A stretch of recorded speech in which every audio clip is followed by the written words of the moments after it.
तो चलिए फ्रेंड, आज भी मैं एक बहुत यूनिक टॉपिक के साथ आया हूं जिसमें हम लोग डिस्कस करने वाले हैं MOC of valve used in any industry.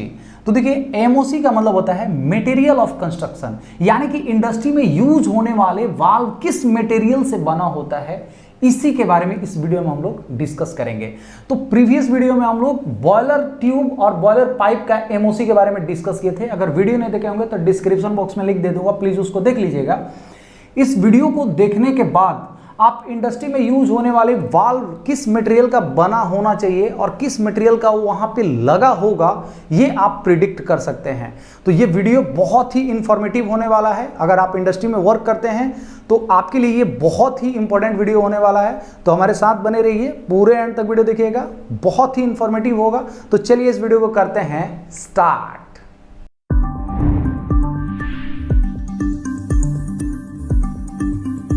तो चलिए फ्रेंड, अभी हम लोग जितने भी इंडस्ट्री में यूज होने वाले वाल्व है उसके एमओसी के बारे में डिटेल से डिस्कस करते हैं। तो देखिए, एमओसी जिसका मतलब होता है मटेरियल ऑफ कंस्ट्रक्शन, यानी कि जो वाल्व है वो किस मटेरियल से बनाया जाता है उसी को हम लोग यहाँ पे डिस्कस करने वाले हैं। तो यहाँ पे मैं सबसे पहले यहाँ पे लिख देता हूँ वाल्व मटेरियल। वाल्व मटेरियल जो है, पहले तो हम लोग ये समझते हैं जो वाल्व है वो दो मेथड से बनाया जाता है। वाल्व को दो मेथड से हम लोग बना सकते हैं। पहला जो है उसको हम लोग बोलते हैं फोर्जिंग मेथड,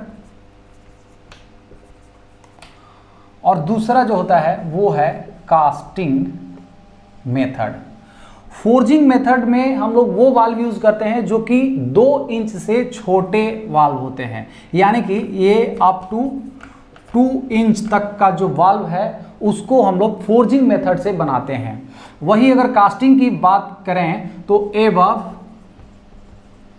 2 इंच, यानी कि ये बड़े साइज का यहाँ पे वाल्व बनाया जाता है। इसका साइज क्या होता है, स्मॉलर होता है।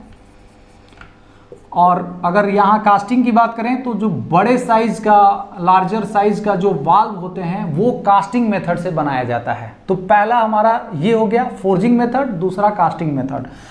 अब हम लोग देखते हैं कि कहाँ पे हम लोग कौन सा मटेरियल यूज करते हैं, उसका क्या मटेरियल का कंस्ट्रक्शन रहता है। तो देखिए, फोर्जिंग में छोटे वाल्व यूज होते हैं। इसमें हमारा या तो कार्बन स्टील हो सकता है, फोर्जिंग में या तो हमारा कार्बन स्टील का हो सकता है वाल्व, या दूसरा हमारा एलॉय स्टील का हो सकता है। ठीक है। सिमिलरली हमारा कास्टिंग मेथड में भी जो हमारा वाल्व यूज होता है वो या तो कार्बन स्टील का हो सकता है या दूसरा हमारा एलॉय स्टील का हो सकता है। सिमिलरली जैसे हम लोग प्रीवियस वीडियो में बॉयलर ट्यूब और पाइप का जो मटेरियल के बारे में डिस्कस किए थे, सिमिलरली उसी के तरह से हम लोग इसको डिस्कस करेंगे। तो कार्बन स्टील का भी एक टेम्परेचर रेंज होता है कि हम लोग किस टेम्परेचर तक कार्बन स्टील का जो फोर्जिंग वाला वाल्व है उसको यूज करते हैं। तो कार्बन स्टील का जो रेंज होता है वो होता है अप टू 425 डिग्री सेल्सियस, यानी कि किसी भी पाइप के अंदर कोई भी फ्लूइड फ्लो कर रहा है। जैसे कि यहाँ पे 2 पाइप की बात करें, एक हमारा फीड वाटर लाइन है और दूसरा मेन स्टीम लाइन है। तो मेन स्टीम लाइन के अंदर क्या फ्लो कर रहा है, स्टीम फ्लो कर रहा है, लेकिन हमारा फीड वाटर लाइन के अंदर क्या है, पानी फ्लो कर रहा है। तो जो फ्लूइड फ्लो कर रहा है उसका टेम्परेचर का यहाँ पे बात हो रहा है, वहां पे हम लोग इस टेम्परेचर के अकॉर्डिंग हम लोग कार्बन स्टील या एलॉय स्टील लगाते हैं। तो छोटा वाला में हमारा अप टू 425 डिग्री सेल्सियस अगर हमारा फ्लूइड का या कोई भी सब्सटेंस जो पाइप के अंदर फ्लो कर रहा है उसका टेम्परेचर रहे तो हम लोग कार्बन स्टील का यूज करेंगे। इससे ज़्यादा टेम्परेचर रहे, एबव 425 डिग्री सेल्सियस रहे, तो वहाँ पे हम लोग एलॉय स्टील का लगाते हैं। सिमिलरली हमारा कास्टिंग मेथड में जो बड़ा साइज का वाल्व है उसमें भी यही फिनोमिना होता है। ये होता है अप टू 425 डिग्री सेल्सियस और ये होता है एबव 425 डिग्री सेल्सियस। ये टेम्परेचर वाला चीज हो गया। अब हम लोग देखते हैं कि कार्बन स्टील का जो ग्रेड है वो कौन कौन सा ग्रेड देखने को मिलता है। तो देखिए, हमारा 2 इंच का जो वाल्व है वो कार्बन स्टील में, इसका ग्रेड जो होता है वो होता है A से 105। वही अगर हम लोग एलॉय स्टील की बात करें तो इसमें होता है ए से 182। इसमें जो ग्रेड होता है वो मेनली 3 ग्रेड होता है। पहला F1 यानी कि ए से 182 ग्रेड F1, ए से 182 ग्रेड F11 यानी कि F11, और तीसरा होता है F22 यानी कि ए से 182 ग्रेड F22। अब हम लोग इसका कैसे समझ लें कि कौन सा कहाँ पे यूज होता है। तो देखिए हमारा एबव 425 डिग्री सेल्सियस जहाँ पे भी रहे वहाँ पे ये वाला वाल्व आपको देखने को मिलेगा। जहाँ पे भी 425 से कम टेम्परेचर रहेगा वहाँ पे आपको ये वाला वाल्व देखने को मिलेगा। आप अपने प्लांट में जाके एग्जांपल के तौर पे देखिएगा तो वहाँ पे यही आपको वाल्व देखने को मिलेगा। जैसे कि हम लोग कार्बन स्टील की अगर एग्जांपल लें तो हमारा जो ड्रम वेंट है, ड्रम वेंट में आप जाके देखेंगे, ड्रम वेंट पे आप जाके देखेंगे तो वहाँ पे जो छोटा वाला जो वाल्व है, जो 2 इंच वाला वाल्व है, वहाँ पे आपको कौन सा उसमें लिखा रहेगा ए से 105। ठीक है, ए से 105 आपको देखने को मिलेगा। या जितने भी ड्रेन लाइन है उसमें जो छोटा छोटा MIV होता है, छोटा छोटा मैनुअल आइसोलेशन होता है, ड्रेन लाइन हो गया, जो वाटर वाल का ड्रेन वगैरह हो गया, उसमें आपको यही देखने को मिलेगा। लेकिन वही अगर हम लोग सुपर हीटर का ड्रेन की बात करें, सुपर हीटर का ड्रेन जो है उसका बात करें तो वहाँ पे आपको ये वाला नहीं लगेगा, क्योंकि सुपर हीटर का टेम्परेचर ज़्यादा होता है। तो वहाँ पे आपको ए से 182 ग्रेड F1 का हो सकता है, F11 का हो सकता है, F22 का हो सकता है। तो मैक्सिमम हमारा पावर प्लांट में F22 वाला जो ग्रेड है, ए से 182 ग्रेड F22 का यूज होता है।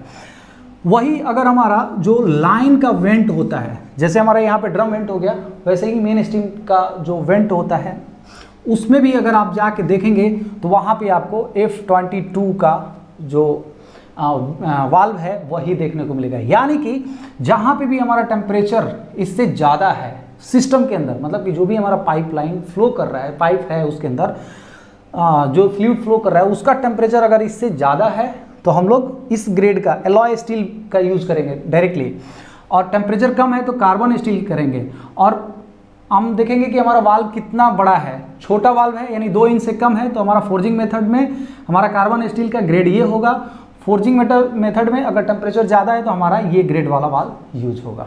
ठीक है, अब चलते हैं हम लोग बड़े साइज, बड़ा वाल्व यूज होता है। जैसे कि हमारा BFP का सक्शन में, BFP का जो NRV है, BFP का जो डिस्चार्ज हो गया, या ACW लाइन में जो भी हमारा वाल्व लगे रहते हैं उसमें टेम्परेचर क्या होता है, बहुत कम होता है ना, यानी कि 420 डिग्री सेल्सियस से कम होता है। तो उस जगह पे हम लोग कौन सा वाल्व यूज करते हैं, तो कार्बन स्टील यूज करते हैं, जो कि 2 इंच से बड़ा होता है और कार्बन स्टील होता है। तो इसका अगर हम लोग ग्रेड की बात करें तो इसमें जो ग्रेड होता है ए से 216, इसमें ग्रेड की बात करें तो WCA ए से 216 ग्रेड, WCB होता है और WCC होता है। इसका मेनली 3 आपको ग्रेड देखने को मिलेगा। इसका एग्जांपल अभी हम लोग डिस्कस किए कि जो हमारा BFP है, बॉयलर फीड पंप है, उसका सक्शन वाल्व में आप जाके देखेंगे तो आपको देखेगा ए से 216 ग्रेड WCB या WCC। ये टेम्परेचर के अकॉर्डिंग कम टेम्परेचर रहेगा, जैसे 350 पे ये, 380 पे ये और 400 के लिए ये वाला डिजाइन किया रहता है। ये टेम्परेचर रेंज के अकॉर्डिंग है। तो BFP सेक्शन में जाएंगे तो आपको WCABC वाला ही दिखेगा, और जनरली हम लोग WCB जो है वही यूज़ करते हैं, चाहे वो ACW का कोई भी वाल्व हो, ACW लाइन में जो वाल्व है वो हो, या BFP का सेक्शन हो गया, या अगर हम डिस्चार्ज की बात करें तो BFP डिस्चार्ज में भी आपका यही वाला ग्रेड का यूज़ होता है, क्योंकि हमारा वहाँ पे टेम्परेचर क्या है 425 डिग्री सेल्सियस से कम है। ठीक है, अब हम लोग चलते हैं नेक्स्ट एलॉय स्टील में। यानी कि अगर हमारा टेम्परेचर सिस्टम के अंदर यानी कि पाइपलाइन के अंदर ज़्यादा है, वहाँ पे हमें वाल्व लगाना है तो उसका ग्रेड क्या होगा।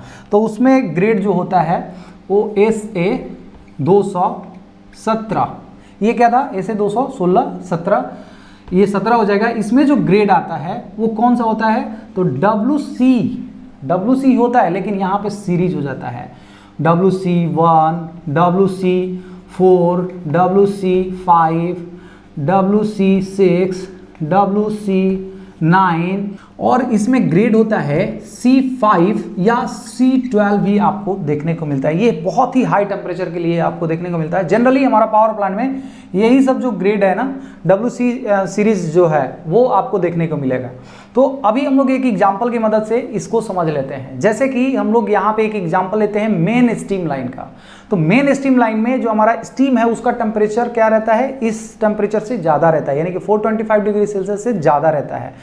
तो वहाँ पे हमारा जो मटेरियल यूज होगा वो कौन सा होगा, एलॉय स्टील होगा, जिसका ग्रेड क्या होगा, SA217 ग्रेड WC1 या SA217 grade WC4, WC5, WC6 या WC9 हो सकता है। तो जो हमारा मेन स्टीम लाइन में जो एक स्टॉप वाल्व होता है MSSB, जिसको हम लोग बोलते हैं मेन स्टीम स्टॉप वाल्व, ये किस मटेरियल से बना रहेगा, तो हमारा या तो ये WC6 से बना हो सकता है या WC9 से बना हो सकता है। वही अगर हम लोग MSSB बाईपास की बात करें तो बाईपास में 2 इंच से कम साइज का हमारा वाल्व लगा रहता है। तो हमारा टेम्परेचर क्या है, 425 डिग्री सेल्सियस से ज़्यादा है, तो हम लोग आ जाएंगे 2 इंच वाले में। तो देखिए 2 इंच को हम लोग फोर्जिंग मेथड से बनाते हैं। तो यहाँ पे हमारा जो वाल्व होगा वो MSSB का जो बाईपास है जो कि 2 इंच से छोटा है, वो हमारा SA182 ग्रेड F22 से बना हुआ रहेगा। तो ये हो गया, MSSB हो गया। अब हम लोग यहाँ पे बात करते हैं कि जो मेन स्ट्रीम लाइन में जो सेफ्टी वाल्व है, सेफ्टी वाल्व यानी कि MS लाइन सेफ्टी वाल्व है, उसमें भी जो हमारा मटेरियल रहता है वो कौन सा रहता है, तो WC9 रहता है। क्यों रहता है, क्योंकि WC6 भी हो सकता है या WC9 भी हो सकता है। लेकिन अगर हम लोग ड्रम पे जो सेफ्टी वाल्व है उसका बात करें तो हम लोग जानते हैं कि ड्रम के अंदर हमारा टेम्परेचर कितना रहता है, तो maximum two maximum 350 degree Celsius temperature रहता है। यानी कि ये हमारा किस में आ गया, कार्बन स्टील का हमारा मटेरियल यूज होना चाहिए। यानी कि इस ग्रेड का हमारा मटेरियल ड्रम का जो सेफ्टी वाल्व है, यानी कि ड्रम सेफ्टी वाल्व जो है वो आपका WCB या WCC मटेरियल का बना होगा। यानी कि जो भी सेफ्टी वाल्व ड्रम पर माउंटेड किया रहेगा उसका मटेरियल आप जाके देखेंगे तो SA216 ग्रेड WCB या SA216 ग्रेड WCC होगा।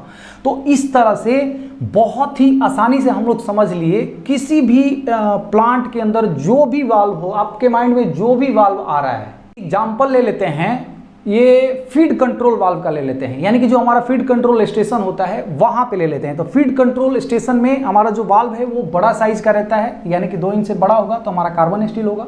लेकिन टेम्परेचर हमारा 425 डिग्री सेल्सियस होता है, तो वहां पे आपका ये वाला जो ग्रेड का है वो लगेगा, यानी कि फीड कंट्रोल वाल्व। यानी कि फीड कंट्रोल वाल्व जो है वो आपका या तो WCB ग्रेड हो सकता है SA216 का, या WCC ग्रेड हो सकता है। आप जाके अपने प्लांट में देखेंगे तो जो मैं बता रहा हूँ उसी के अकॉर्डिंग आपका जो वाल्व है वो वहाँ पे मिलेगा। तो ये था एक छोटा सा, या एक चीज़ और देख लीजिए कि जो हमारा ड्रम पे जो प्रेशर गेज लगा रहता है, प्रेशर गेज लगा रहता है, उसमें भी एक छोटा सा वाल्व दिया रहता है, MIV मैनुअल आइसोलेशन दिया रहता है। तो वो जो मैनुअल आइसोलेशन है वो कौन सा मटेरियल का बना रहेगा, तो जाहिर सी बात है हमारा बड़ा साइज का नहीं है, 2 इंच से छोटा ही है, तो हम लोग इधर आ जाएंगे। 2 इंच से छोटा है लेकिन टेम्परेचर हमारा 425 डिग्री सेल्सियस से कम है, तो हमारा कार्बन स्टील होगा। तो वहाँ पे आप देखेंगे तो हमारा ड्रम पर जो PG प्रेशर गेज का MIV है, मैनुअल आइसोलेशन वाल्व है, वो आपका इसी मटेरियल से बना होगा। तो इस तरह से अगर ये चीज़ आपको याद हो गया, टेम्परेचर रेंज, वाल्व फोर्जिंग और कास्टिंग, ये मेथड आपको याद हो गया, तो बहुत ही आसानी से किसी भी प्लांट का आप तत्काल बता सकते हैं कि कौन सा मटेरियल वहाँ पे लगा होगा। उम्मीद करता हूँ ये वीडियो आप लोग को अच्छे से समझ में आ गया होगा। अगर मेरा वीडियो आप लोग को अच्छा लगा, इन्फॉर्मेटिव लगा, तो प्लीज़ मेरे वीडियो को लाइक कर दीजिए। अगर मेरे चैनल पावर प्लांट डिस्कशन में नए हैं तो प्लीज़ मेरे चैनल को सब्सक्राइब कर दीजिए। तो चलिए friends, thank you so much.